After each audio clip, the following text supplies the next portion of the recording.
Hi, friend. Galatians 5:16 says, "Walk in the Spirit, and you will not fulfill the lusts of the flesh."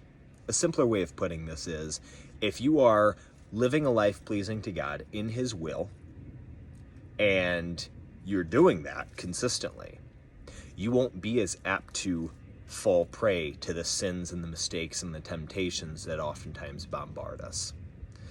Now, two points I'll make. The first one here that'll really help you today is, oftentimes when we're trying not to do something, we'll be hyper-focused on what not to do, which thing can oftentimes result in us doing that very thing. So can I encourage you to focus instead on what to do? If we focus on doing the right things for the right reasons, the right results tend to happen, right? Now, point number 2 is, are we actually walking in the Spirit? Ask yourself this daily, and ask yourself this today. Are we actually walking in the Spirit? What does it mean to walk in the Spirit? I'll say this quickly, but walking in the Spirit is to follow God's will for our lives. And what is God's will for our life?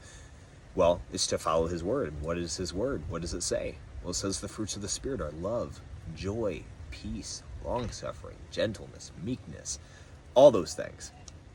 So, to do those types of things and to live a morally upright life, we need to make sure that we're actually doing that. Can I ask you today, are we doing that? So in closing, focus on doing what's right. Focus on walking in God and leaning into that grace He's given you, but taking that grace not as an opportunity to sin, but instead to walk in the Spirit, in the liberty which He's given us. Once we're inspired to live a morally upright life, and to do that, it then takes the discipline to consistently carry that out. And the more consistent we are in our walk with Christ, the more intentional we are, the less likely we are to be tempted, 1, and 2, the less likely we are to fall into that temptation, to give into that, and then do things we regret. You know, a wise man once told me that his slogan for life is to make as few mistakes as possible, or to have as few regrets as possible by the time this life is over.